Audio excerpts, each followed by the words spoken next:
Welcome to Classical Ideas. This is Greg Soden. People in the US and elsewhere will likely remember January 6th, 2021 for many years to come, and those of us who watched the live footage the entire day will likely remember the feelings that arose within us. Some people have said this was a natural consequence following years of charged rhetoric. Some people may have felt total confusion that what was happening as insurrectionist mobs yelled horrible incitements urged on by famous people who just that very day said things like trial by combat and we shall stop the steal. They may have felt, very confused at what they were seeing. Listeners of this show might know someone who personally was happy by the breaches at the Capitol. This was a confusing day that will live on in our memories for years to come. January 6th did not particularly surprise me, but I was left with many questions about some of the images I saw broadcast that day. I was pleased when some fantastic analysis began to appear in some of my favorite publication sites, and a really great one caught my eye by Dr. Susanna Crockford. Crockford, who is an anthropologist with interests in spirituality, politics, ecology, economics, and survivalism, released an article called Q Shaman's New Age Radical Right Blend Hints at the Blurring of Seemingly Disparate Categories, which came out via Religion Dispatches. In this conversation, Dr. Crockford and I discussed that article, the imagery and underpinning belief systems within the QAnon world, and some of the most visible figures at the January 6th insurrection. We also discuss her work coming out in her forthcoming book, Ripples of the Universe, which is coming in May of 2021 from the University of Chicago Press, and is also available for pre-order now. You can follow Dr. Crockford at SUS Crockford on Twitter, and you can find me on Twitter at classical_ideas. So without further delay, please enjoy my conversation with Dr. Susanna Crockford.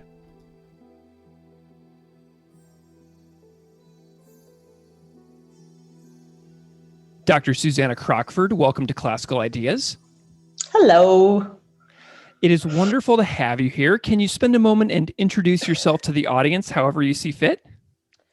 Sure. So, I am an anthropologist. I work mainly in religion and also some politics, and then some politics and religion all together. And my specialty, I guess, at the moment that's relevant is that I look at a lot of groups that you might call fringe, like people involved in what you might call New Age spirituality, white supremacists, survivalists, and so a broad spectrum, but kind of what unites them all is that it's kind of what you might consider like the far left field of from like the center normal perspective of religion. So I was looking a little bit at your bio as well. And, as you said, you're an anthropologist with religion, ecology, political economy interests. And I'm curious about some of the backstory there for why you found these areas of interest. Like, what was your academic path like leading you into finding these areas that you now are so curious about?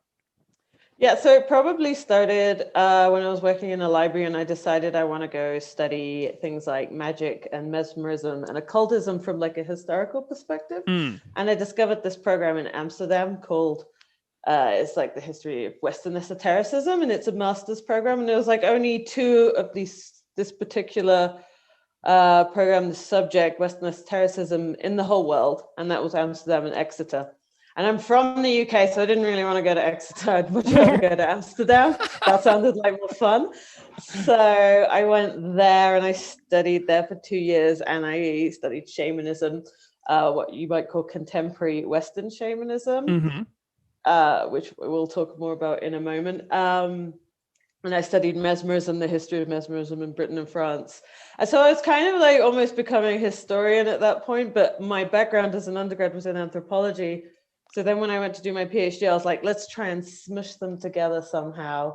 And I thought, how can I study contemporary esotericism now? Well, that's the New Age, right? Mostly. There's some paganism, there's some other things. But like, if you want to look at contemporary esotericism, I thought the most interesting place that was happening is in what people call the New Age. So I pitched this idea in my PhD proposal to the anthropology department at the London School of Economics, which is like the oldest in, I don't know if it's the oldest in the world, but like they kind of invented fieldwork. It's like very like kind of upper crust British academia. They have these traditions of like thought. So Sure. I like kind of entered this like weird thought tradition, but with me going, oh yeah, I'm going to study New Ages in Sedona, Arizona, which is weird for an anthropologist, right? Anthropologists go to like Bali, they go to South Asia, they go to Africa, but they don't go study, you know, a bunch of white people dancing around rocks in northern Arizona who call themselves things like shamans. Like the term shaman has its whole different meaning in different places. So it was kind of just like a weird thing to study in like an odd place as well. What was it about Sedona? What drew you there? Oh, it was this story. Okay. So his name was, it was a story I read in CNN. What can I remember his name now? It was so long ago. He ran this Rainbow Warrior workshop in Sedona, and it became notorious because he did a sweat lodge. He did a huge sweat lodge. And there are these people who paid like $9,000 or something to go on this course. And then because he didn't really know what he was doing, 3 people died in that sweat lodge. So it was in national news, and he kind of called himself a shaman, I think. He was trying to do a Lakota sweat lodge, but he, made it from the wrong materials, kept people in there too long. And this was in Sedona. And so I kind of found that through the reporting on this case, this really tragic case. And then I was like, what's this place? They have these vortexes, this is really interesting. So I kind of found the location for what I was looking for in terms of like, how do I study contemporary esotericism as an anthropologist? And I'm amazed I got funding, which in the UK is really hard. Like there's not a lot of money available to do doctoral studies in anthropology. So it was kind of this really, it was like this really weird fluky long shot as well. And then that's what I did. And I went and lived in Sedona for 2 years doing participant observation field, which is basically like you hang out with people and you try and learn about them and you try and do what they do. So I spent 2 years being like a New Age hippie, if you want to call it that. They would, of course, never call themselves that. Right. That's something I learned very quickly. Nice. Okay. Well, and is that the field work that led to your forthcoming book, which is coming out this May from the University of Chicago, called Ripples of the Universe in the Class 200 series? Yes, exactly. So that book is about that research I did in Sedona. Nice. Tell me a little bit about the book. I know it's not coming out for about another 6 months or so, but I think getting people excited about this book is would be pretty cool because of the moment that we're all living through right now. It's January. We're just past the inauguration. We've seen some very interesting things happen in the past couple of weeks as far as the history of the United States goes. But I feel like this book might have a piece in that conversation. Tell us a little bit about like the structure of the book and what people can expect to find inside of it. So the book is out in May, I believe. I've got to double check the publication date. I just submitted the final. Woo! So I think it should be out in May. And what it is it's kind of an exploration of spirituality in Sedona. So when I was just talking about New Age a moment ago, what they call it is spirituality. And they had this idea that you kind of go on a spiritual path, and how you discern that spiritual path is up to you. So I studied lots of different practices and lots of little bits. And the book kind of reflects these various different things that I found. It's more based on themes, I would say, than like specific topics. Like, so it kind of begins with this kind of generalized description of something I kind of pulled together just from being there, of like an idea of there being cosmologies of spirituality. So when a lot of people who have written about New Age in the past have written about it, they've been kind of like, well, it's very non-formative. It's really hard to say how to define it, but it involves things like, people are into astrology and Wicca, and then they kind of group all these disparate elements together and say, well, this is New Age. So it kind of has this like blobby effect in its conceptualization. It wasn't very clear. And so I tried to kind of sketch this cosmology of spirituality, which you really need to read the book rather than me sit here and explain it, because it's kind of dense and it kind of gets into the more mystical aspects of like trying to create this, trying to go on this path that leads to like oneness with the universe, and the universe being a divinity, and what it's composed of is energy, and all energy vibrates at a certain frequency.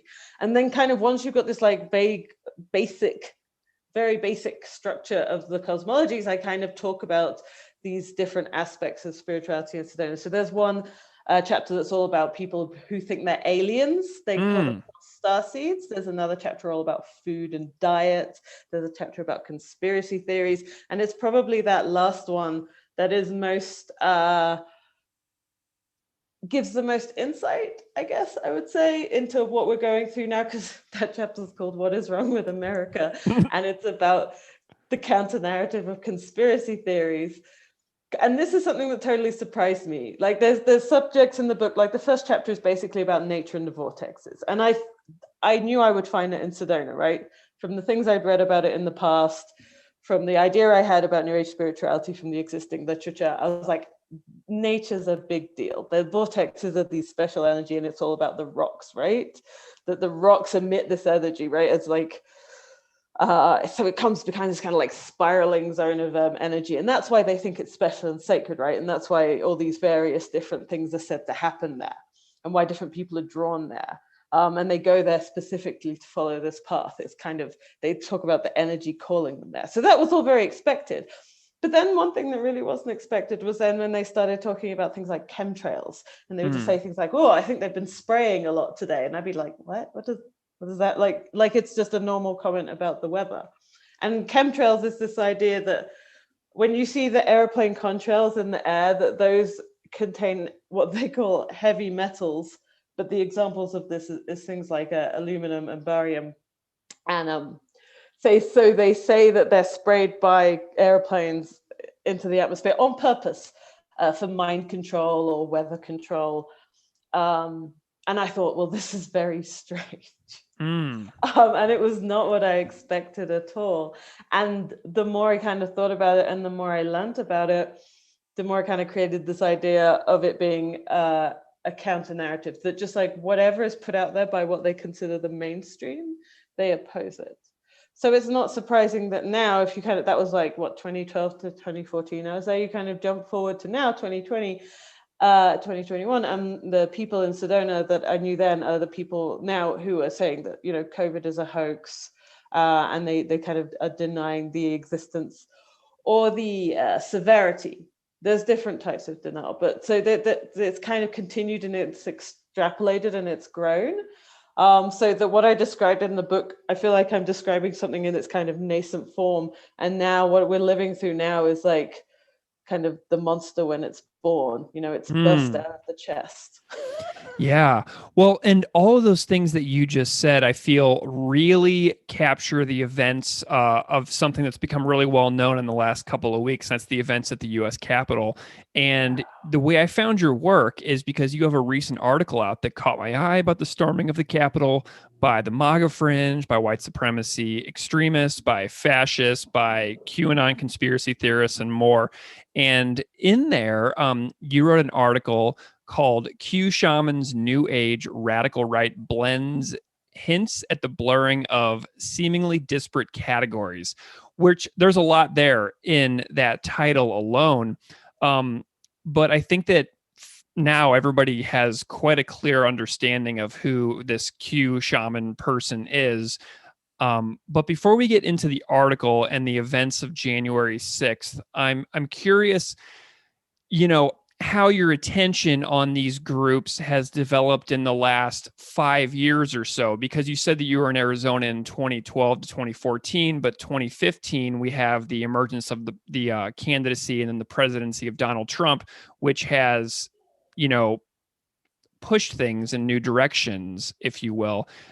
So what has your attention been like over the last couple of years, like while you've been tracking these groups?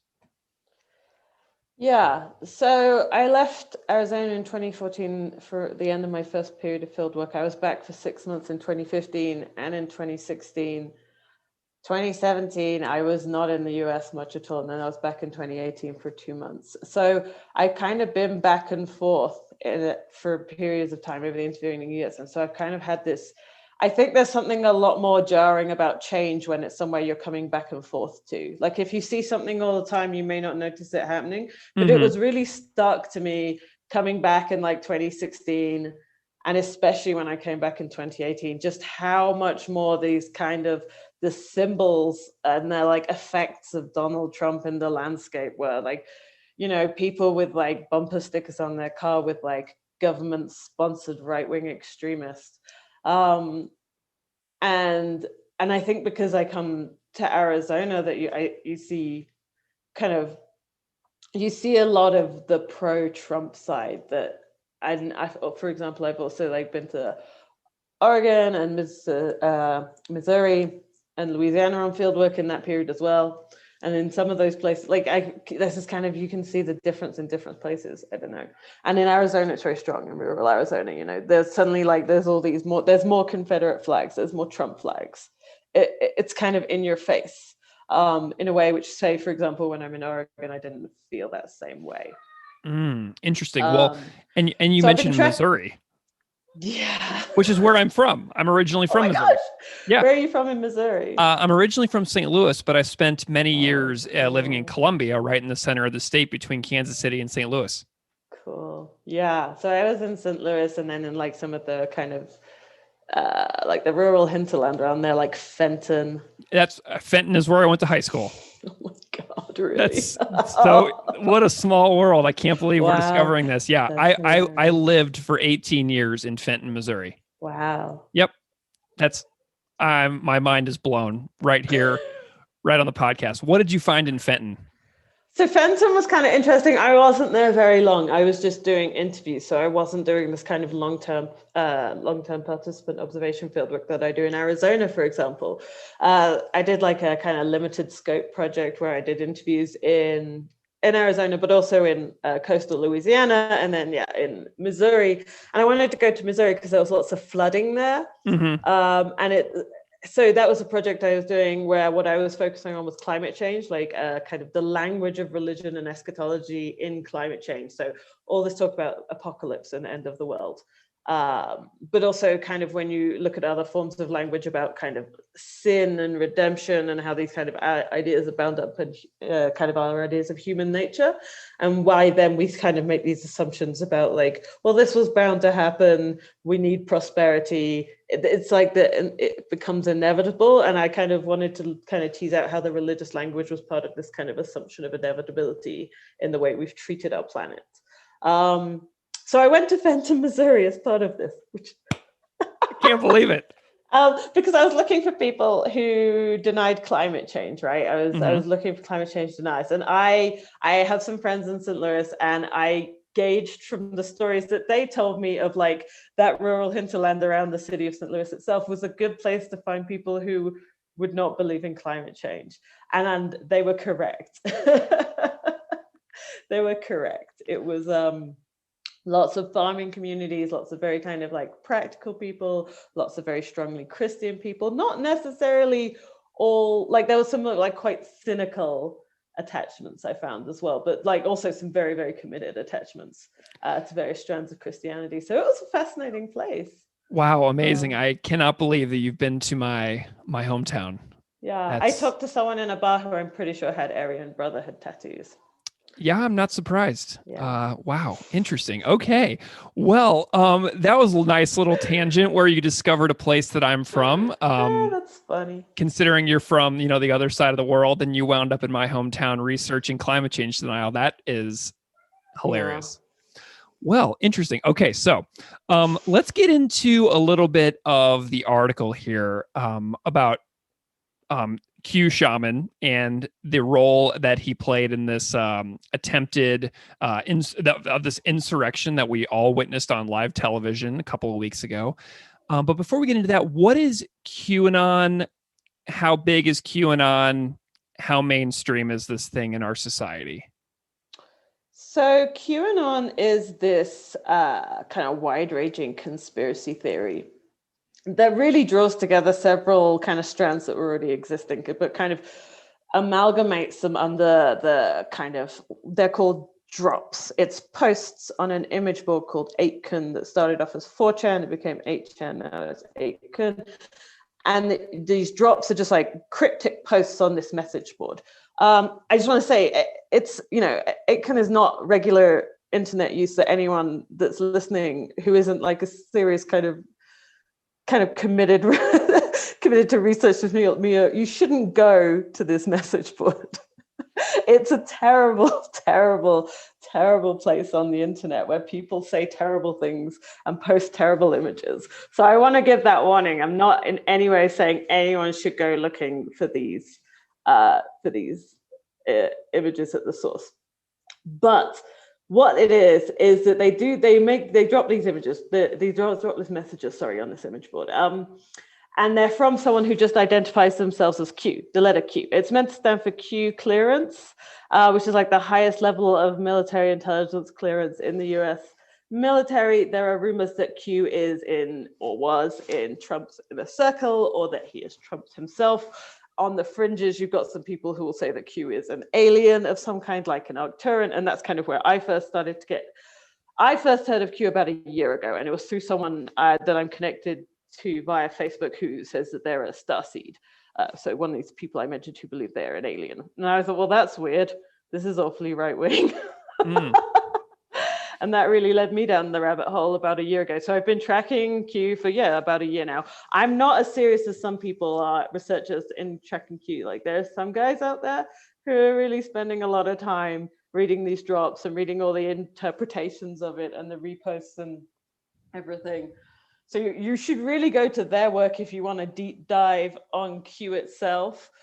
But in brief terms, the drops that are done by Q describe a kind of cabal or a secret group in the elites in government, Hillary Clinton, obviously, also Hollywood, the media, all kinds of other kind of zones of the economy. And all of these elites are involved in a child trafficking scheme. They like the adrenochrome, which is the adrenal gland. It's it's all nonsense and I hate describing it. But yeah, so there's they believe that you can get this substance from the adrenal gland, you can make adrenochrome, you can get really super high off it. And there's also rumors of cannibalism. So it's really awful in its core mythology. And so there's a few themes I kind of would rather pick out than describing it in any more detail than I just did. That's fine. You've got things like, okay, there's the cabals are in charge. This comes from things like Protocols of the Elders of Zion. You've got rumors of children being used in satanic rituals. You've got kind of your satanic witch craze theme there. So there's elements of moral panic, elements of anti-Semitism. It's very strongly Republican in terms of pro-Trump, but there are other Republicans who are considered traitors. So people who are working for the cabal are traitors. People who support Q are called patriots. The patriots see themselves as a form of spiritual and especially digital war against the traitors, who are kind of evil and demonic and in some kind of alien inflected, they're called reptilians, which is kind of a David Icke conspiracy theory. David Icke is a British author now, who comes up with a lot of this kind of gray aliens, reptilians working behind the scenes, and that's all the famous people in the world are actually reptilians. And so that, yeah, like I was saying, there's kind of older themes being drawn into Q, and kind of it's the thing about QAnon and why it's become so popular and big is because I think it has the capacity to absorb anything. It's not exclusivist, pretty much anything can be absorbed into the larger mythology of QAnon. So it kind of became this uber conspiracy theory that swallowed up all the previous elements that had been disparate. And that's why you can find things like kind of alien believing New Agers on the same side as these very strong Christian nationalists who talk about like the armor of God and fighting the holy war against, and so that you can kind of inflect Q either way. You can look into it as more of a kind of very committed Christian, or you can actually come at it as someone who you might identify as into New Age spirituality, which is very interesting. I guess is one way to put it. I also find it deeply concerning because I think you mentioned how big is it? I mean, no one really knows how big it is, right? Because it's not like a club or a membership, right? It's just you can go to this message board and you can read the drops. You can make your own interpretations. And more so now is you follow one of the influencers. So I think a lot of the people who are reposting Q content now don't ever go to the original messages or the message board. They look at aggregator sites. A lot of these have been taken down now, but they were basically like websites, but also YouTube channels, but also Twitter accounts that would aggregate the Q drops and repost them in fora that could then be seen by a wider audience, right? Because you have to go to 8kun to get there, right? Yeah. Whereas Twitter, it'll just appear in your feed, or it'll just appear in your like videos, your YouTube video feed. And say you were already watching things about ancient aliens, and then you'll suddenly go on to the next thing, and it'll be slightly more, and then it kind of drives you down the rabbit hole.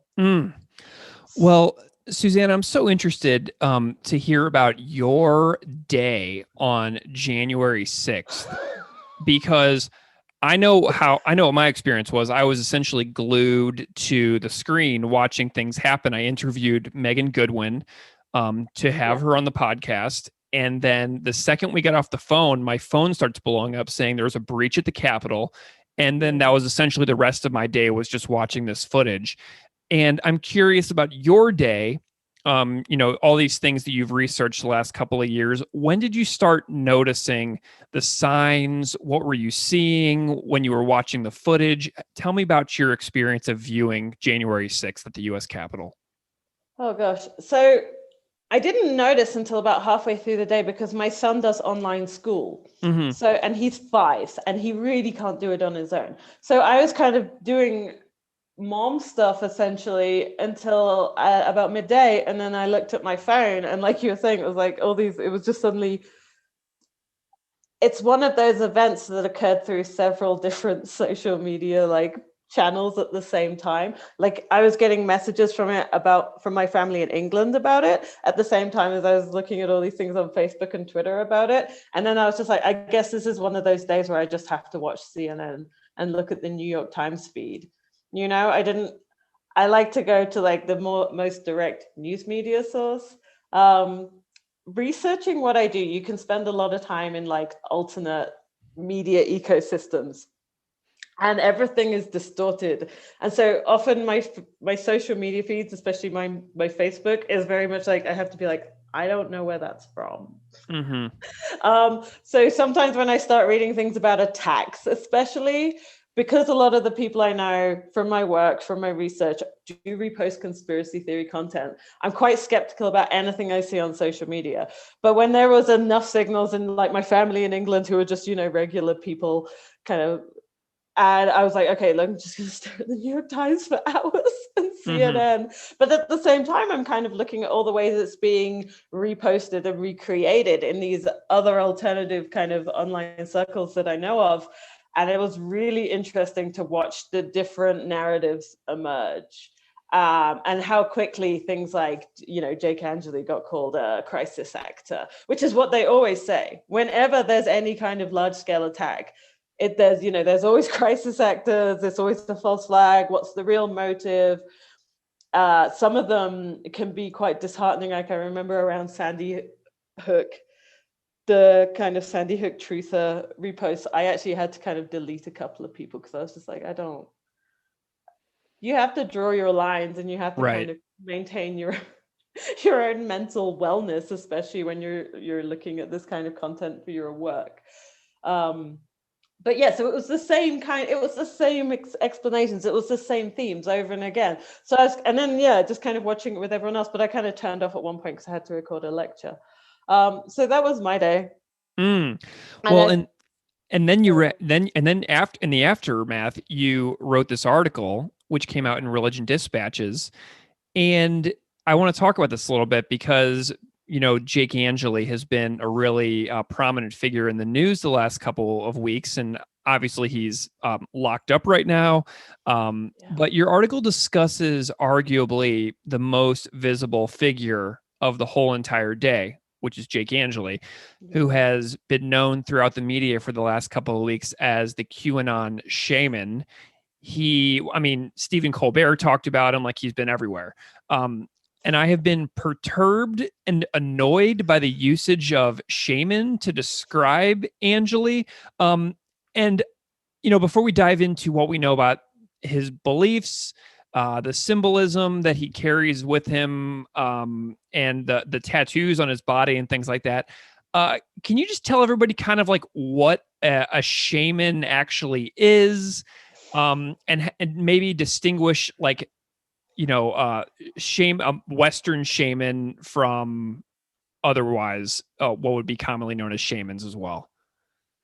Yeah, so this is actually a really complicated question that I've written on quite a lot. So what I'm going to say now is a condensed and probably not as eloquent version of things that I've written and published on shamanism. Okay.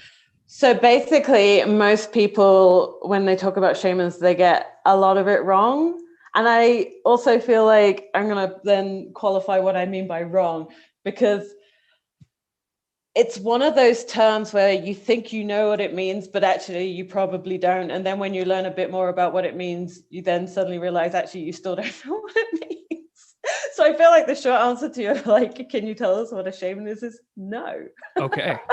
Because it's such a polyvalent symbol. It's been used in so many different ways that it kind of loses any sense of kind of coherency as a word.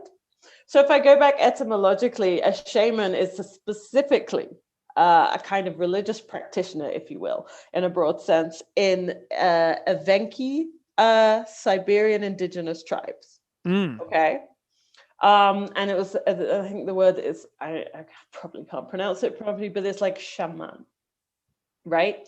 And the shaman or the shaman was this individual who the community recognized as being a shaman because they had a kind of traumatic episode, which kind of looks like a mental health crisis. And some people, they would say, well, they're having a mental health crisis, whatever their equivalent of what that term was. And they would be treated as mad. But some were treated as shaman, and they went on to serve the community, okay? So they would do practice that involved like channeling spirits to answer people's questions. And these were often questions about kind of dealing with the vagaries of everyday life in the situation they lived in. You know, should I go hunting today? You know, is this a good time to get married? And then this word got picked up by European explorers into the interior of Russia. And it got channeled back to the courts and the kind of literate circles of Europe, who then started talking about these kind of wild and savage people and their strange shamans. So there was a lot of exoticism and racism in the way this trope was then taken up and reproduced in European literary circles. And then you get to the 20th century and you get writers like Mircea Eliade, who was a Romanian historian of religion, but he worked mostly at the University of Chicago. He moved to America. And he described something called shamanism. His book is called Shamanism, and it's like archaic techniques of ecstasy. And he described this figure of the shaman as something that is found cross-culturally and worldwide. And it's a category, and you can find it at the root of all religion. And this way of describing shaman then just got taken up by especially kind of academic studies of religion and in anthropology through the 60s and 70s. And you get people like Michael Hanna. Now, Michael Hanna was an anthropologist, and he later went on to found a school, I think it's the International School of Shamanic Studies, and he described something called core shamanism, which is it's kind of an evolution of what Eliade says, but he describes specific practices, and he moves from just describing shamanism to advocating shamanism. And then later on, he leaves the academy, and he just full-time becomes a kind of salesman for shamanic kind of courses but learning how to do the rituals through like kind of doing these weekly courses, or you kind of go to somewhere beautiful for 3 days and they teach you how to do things like vision quests and the way of the council, and it's all kind of very decontextualized. Like, so some of the rituals are taken from, say, Plains Indians traditions, but it's kind of stripped of that context, so it doesn't really look like anything that any existent Plains Indian or Native American tribe would do. And then this became shamanism. And then the interesting thing that happened is that people from this school started teaching people who used to have shamans, for example, the Sami in northern Finland and northern Norway. They started to learn how to be shamans again through the Michael Hanna school of shamanism.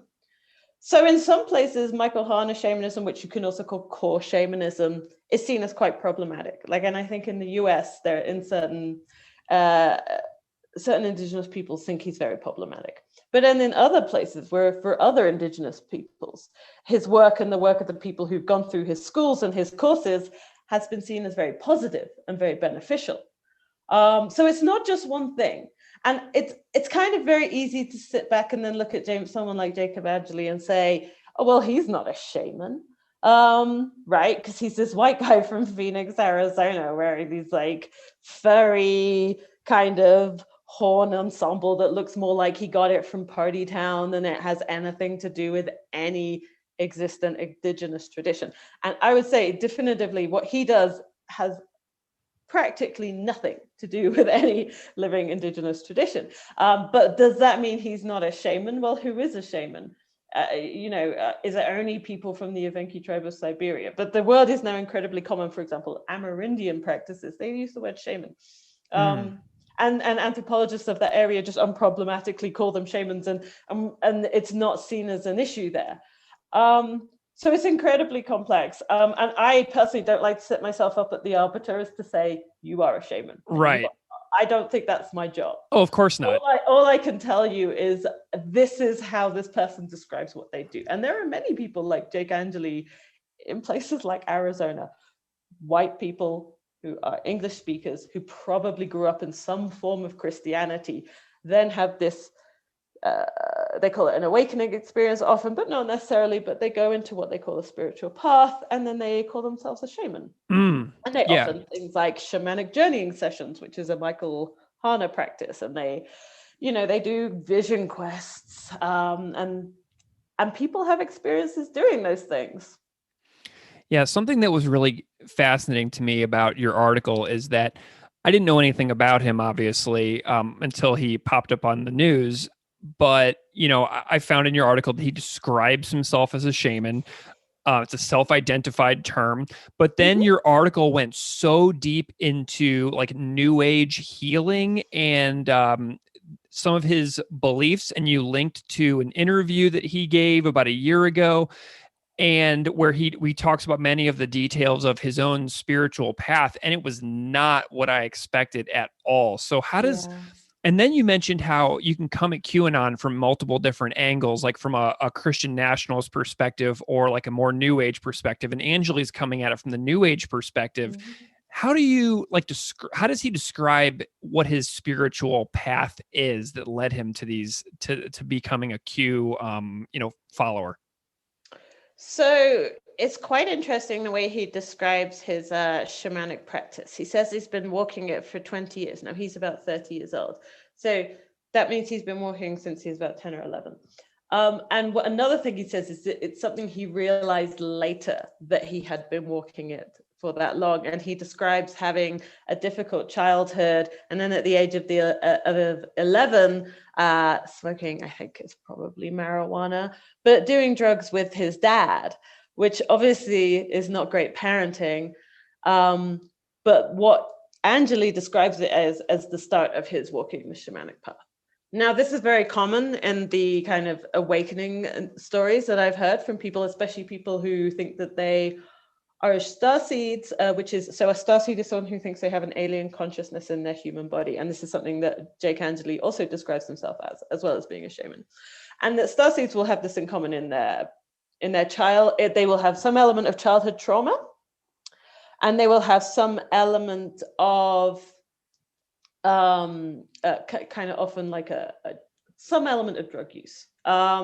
I don't want to say it's all while they're under the influence, but it's kind of there. And this is kind of like similar to I did the big thing about how diverse shamanism is. Shamanism cross-culturally, there's often the use of psychedelic drugs, right? Mm.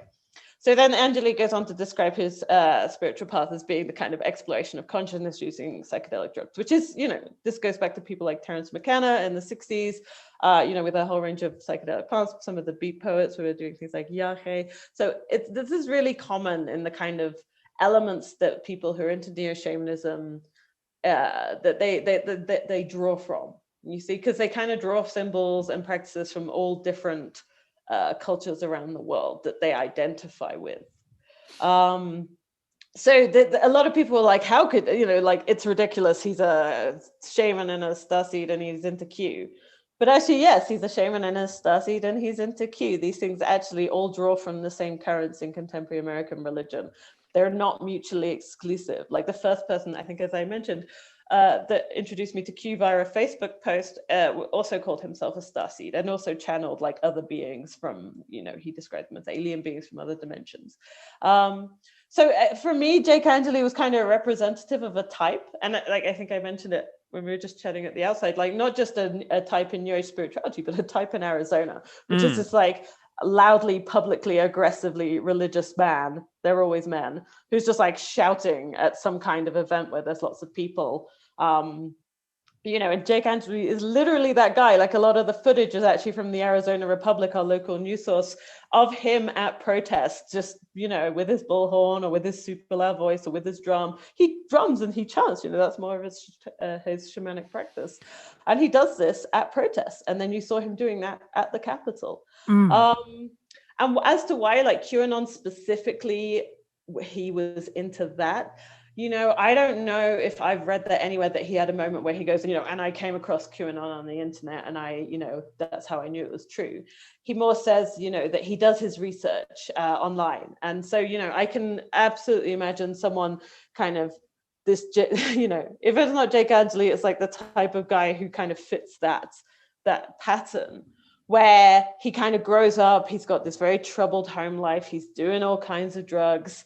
And then he's watching YouTube videos and, he's like, oh yeah, ancient aliens. I think the pyramids were built by aliens and not by, ancient Egyptians, and then the next video, what is it? It's something about the satanic conspiracy controlling all world events. And you're like, well, they were already hiding all that stuff about the pyramids from me. So what else were they hiding from me? And then suddenly you're in QAnon. And I think he has some very strong elements of being raised as a Christian. That's not something I've actually managed to confirm yet.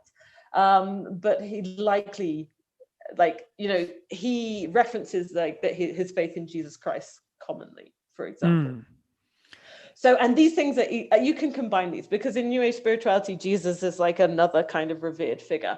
I think it's more that like the people who would be on the more like Christian nationalist side of the QAnon movement wouldn't necessarily see the other things as Jake Angeli does as compatible. I think that's where the disjuncture might be. And it's kind of interesting that there's a video of them when they're inside I think it's the Senate chamber, and he starts doing a Christian prayer. Like he starts off doing his kind of like his yell, his shamanic call that he does at all the protests in Arizona, and someone tells him to knock it off because that's like not what they're about. But then he starts doing this really great like Christian prayer, like it's like a flawless delivery, and in the sense that you kind of get the sense that he's done that before. And a lot. So I think he has all those elements in his background, and then it just kind of swirled together with all this like kind of all of the online material he's reading. They're always saying do your research in Q. This is very common across conspiracy theories generally. Like if you disagree with them, it's like, well, you do your research. I've done my research, and they have so much stuff that they've brought in and so much information. It's a little overwhelming trying to. Yeah. Well, and something that I think a lot of people will be thinking of is earlier you said that within Q, patriots are a very specific group of people. Yes. And when we saw the video of Angeli walk into the chamber that he walks into that was published recently by the New Yorker, he walks in and he says, "Oh, hey, you guys, you're patriots, aren't you?" So I feel like that's a really specific thing that he said that may not have been interpreted by everybody in the way that he meant it. I mean, it's a code. It's like saying, hey, you guys, I'm into QAnon too. I'm part of your group. So it's like he identifies himself as a member of the group for acceptance. And often that's done with external symbols. Like if he'd looked more traditionally MAGA, he probably wouldn't even need to say that because it would be implied, being where he was and being dressed in that way. But because he's kind of a bit alternate, you know, with the tattoos and the shirtlessness and the horns, he then, you know, has to identify himself. Yeah, that was so interesting. I just made that little connection and I'm feeling like, whoa. So in the article, you also mentioned his many tattoos, the Yggdrasil, the Mjolnir, the Valnut, Norse neo-pagan symbols.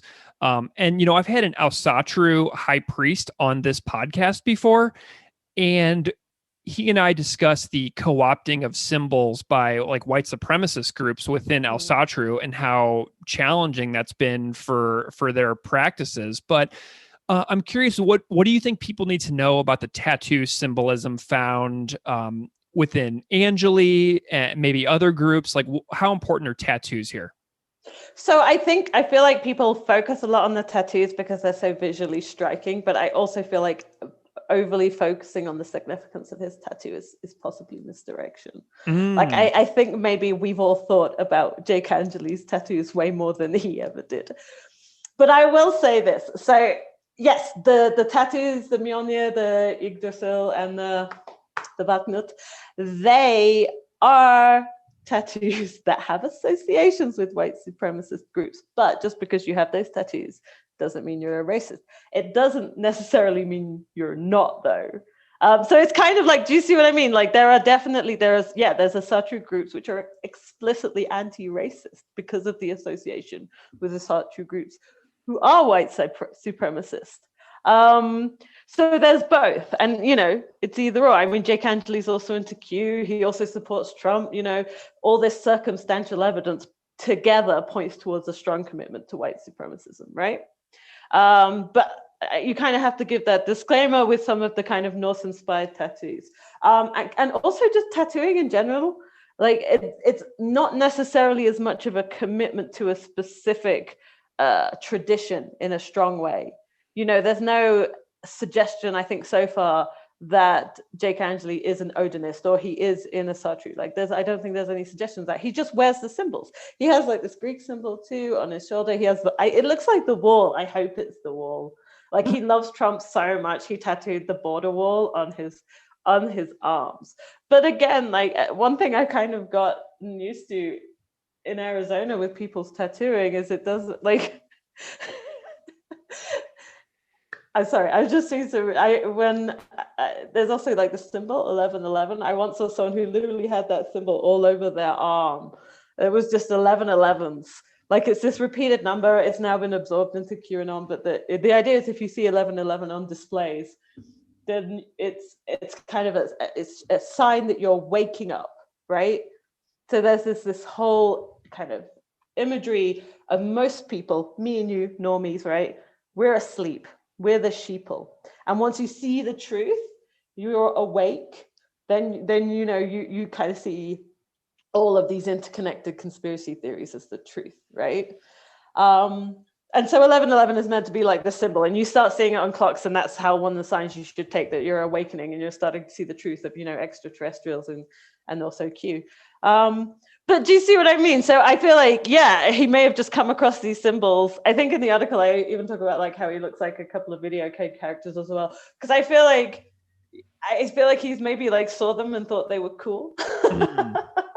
But that's speculation on my part. I don't know. He might have like a far more deep commitment to Norse mythology than we know about so far. Yeah. But it's kind of part of the potpourri of practices that he puts together. Yeah.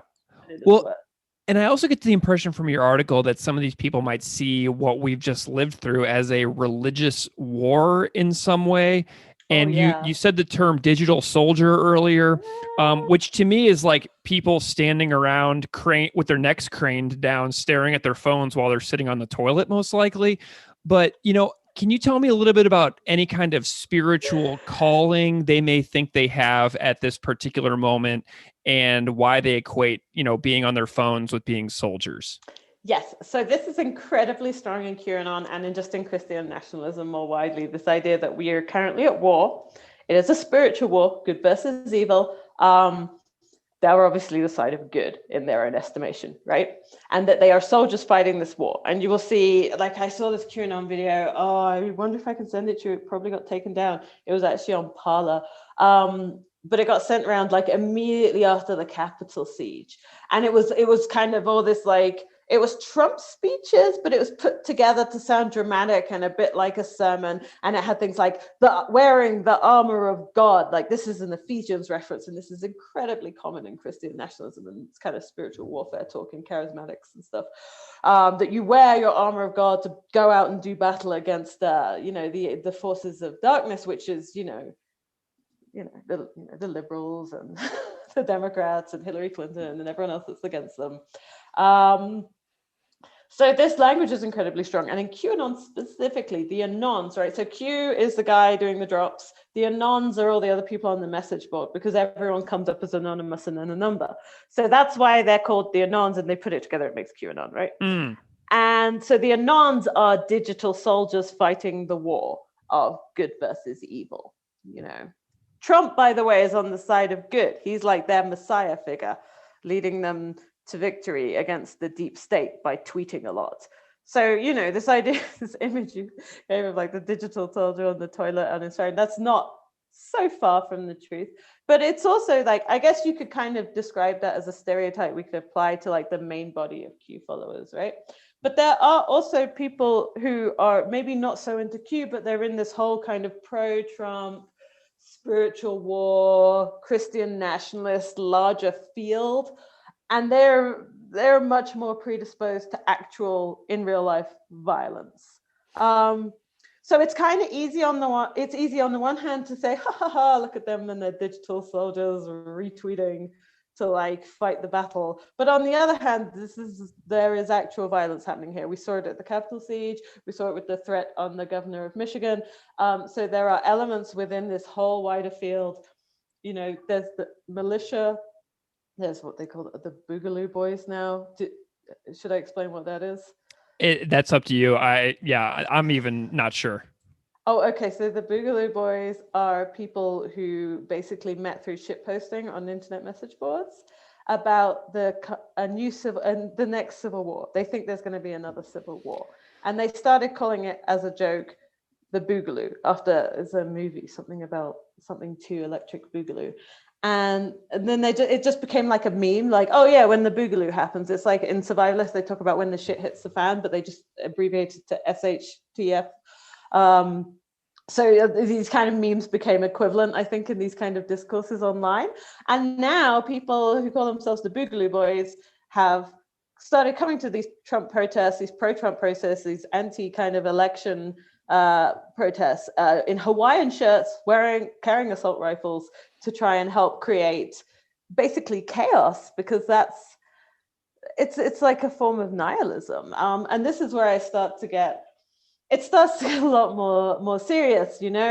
It's not just people playing digital soldier on their phone. It's people actually arming and coming to attack government buildings to threaten government figures. Like in Arizona, our Secretary of State was being threatened. In Georgia, the Secretary of State is being threatened. So the Capitol siege was, it was kind of like the eruption of all of these kind of pressures that were coming up from all these different angles, and they've been coming for a while. Like when I first came here in 2012, someone told me that the Civil War was coming, and I was like, oh, come on. Like it seemed so unlikely. I like many people had grown up in a prolonged period of like relative peace in Europe and in America. So the idea of a civil war just seemed fanciful to me. And they're saying it more and more and more. And the circles in which it's being said are expanding since that time when I first heard it. And that's an element of this spiritual war too. People who are actually arming themselves. I mean, and militia are paramilitary groups. And I don't think that you can discount the danger when you have paramilitary groups in your country. Mm-hmm. There were roadblocks in Oregon. It was around the time of the protests, the Black Lives Matter protests, because they said that they had to protect themselves from Antifa coming out of Portland. Oh boy. Antifa is like it's part of the big lie, right? That there's these violent Antifa terrorists is what they call them. Yeah, Timothy Snyder's been writing about the big lie a lot lately, and he's been doing a really good job on he wrote a great article in the New York Times called American Abyss recently that I really loved. His On Tyranny book is wonderful. I saw that. Really interesting. Well, and there's a lot going on here as well. And a lot of normal people in our country who would be called the sheeple by people who are heavily involved in some of these groups. There's like a theme of like being asleep or awake, and the sheeple dwelling in their sleepiness or whatever. And, when someone might push back on being called a sheeple, an easy reply that you mentioned earlier is that we don't do enough research. And I've personally talked to quite a few folks about this, and I was spoken to like I was an immature, unthinking drone, essentially. I've been called a sheeple. I've been called a demon rat. Tell me about how regular people who don't live in the world of doing quote unquote research are viewed. Like, how are we viewed if we're not involved in these things? Well, you're asleep, right? Yeah, you're part of the sheeple. You're gullible. You believe anything. I got told that I don't really know what I know. I may have all these years of like scholarship and publications, and I may do this as my job, but I don't really know what I know because I just believe the lie, right? And this is where it gets to be a really kind of dangerous and difficult and complicated situation, because if someone just automatically discounts you and everything you have to say, there's pretty much nothing you can say to them that's going to change their minds. So then how do you help people? Say you have people that who are invested in QAnon. How can you talk to them? And it's incredibly difficult. And I unfortunately don't have any easy answers or handy hints on how to go about this, because all the research suggests that if you present people who believe in conspiracy theorists with facts, they double down on the lie that they already believed. So change is slow, and it's very personal, and it's very different for different people. And I can kind of relate it best to the work I've done in new religious movements, and like when groups fall apart or when people leave groups, especially what we call high conflict or kind of high pressure groups. We don't say cults because that's a pejorative term, right? And it's just one of these terms that kind of just like thrown around to describe groups you don't like a lot of people are calling Q a cult, a lot of people calling anyone who supports Trump a cult. And I don't think, like, if we want to come at this from a perspective of like not having this poisonous atmosphere between two sides, I think that maybe calling people who support Trump a cult is not particularly helpful. It's not. I agree. But I don't know. I also think that it's an incredibly harmful, it's an incredibly harmful group, and it's an incredibly harmful set of beliefs that they have, and that the things that are happening are literally killing people. So I feel very conflicted saying a lot of this. But anyway, a lot of the work that's been done with people who have left these kind of high pressure, high conflict groups, new religions, whatever you want to call them, is that, a lot of the time most of the time they get themselves out sooner or later. Something happens. Sometimes it's when the prophecies have failed. Yeah. Which is what we're viewing right now. What we're viewing now, right? The storm was meant to be yesterday and there was no storm, and there's been so many people posting saying, nothing's happened. I've lost so much. And it's almost like in each person's brain somewhere, there's a cost benefit analysis. How much have I sunk into this? How much face am I going to lose if I change? How much face have I already lost by sticking to something that is quite obviously false? And there's that constant cost benefit analysis going on for all the people who are invested in this. And it's getting even worse now that it's being dispelled so publicly, and that Trump is not still president, and that Biden is president, and sooner or later you can't keep denying that. So a few things will happen. Some people will drop out, but it will shift and it will morph and it will adapt to this new reality. So the idea of whether it's going to go away quickly and quietly, I'm quite skeptical of.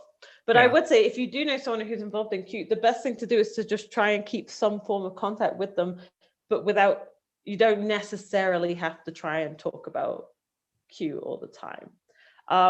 It's actually best if you're just there for them, because then they won't feel like they've lost everyone in their family, because people get dangerous when they have nothing left to lose. There's like a lot of research in recidivism, how likely people who have committed a crime are to reoffend again, right? Yeah. To just kind of make an equivalence. And you have lower recidivism rates where that people are able to stay or re-enter their community. But it really depends on what that person is doing and what your level of kind of conflict with them is. Yeah. It really varies. Like I have a QAnon member of my family, and we can just not talk about it, right? And that's how we deal with it. But I think every situation is different. I feel like a lot of people think that the answer to conspiracy theories is information, right? You got to tell them the truth. You got to speak up. You got to stand there and like get in their face and say, no, you're wrong on this. Look, it's completely incorrect. There's not even a basement under that pizzeria. That's a Pizzagate reference. But anyway, so you can sit there and do that, but I personally don't think the solution to conspiracy is information, because conspiracy theorists have all that information already. They know what your arguments are. They know what the authorized narrative of these events is. They've already rejected it. They've already decided everything from that source is a lie. And I personally think that the solution to conspiracy is actually humility. It's accepting that you don't know everything and you can't explain everything. Like getting into an argument with someone about, for example, the JFK assassination. Like there's so much you could learn about those events, right? And I've read a tiny fraction of what there is about that event. And I just feel like the best attitude to adopt is like, I don't actually know. Like there's evidence of all these different things. Maybe there was something we don't know, because there are government conspiracies, right? This is one of the reasons why conspiracy theorists are so hard to argue against and like disprove, right? Gulf of Tonkin incident really was a false flag, and that started the Vietnam War. There's all kinds of conspiracies out there. There's all kinds of things we don't know about that are going on at elite levels. There's all kind of pollution in the atmosphere. Okay, it's probably not chemtrails, but it's still totally beyond your control. And in a way, conspiracy theory is a way of trying to like regain control over events and circumstances you actually have no control over whatsoever. Like there's nothing worse than being in America right now and watching all this stuff with Trump and Biden and just being like, I have no control. I can go out and vote. Well, I can't because I'm not a citizen. But you can go out and vote, but that feels so small. And then they're saying your vote's being taken away, that even that one small act of choice of control, they took that away from you because the election was actually rigged.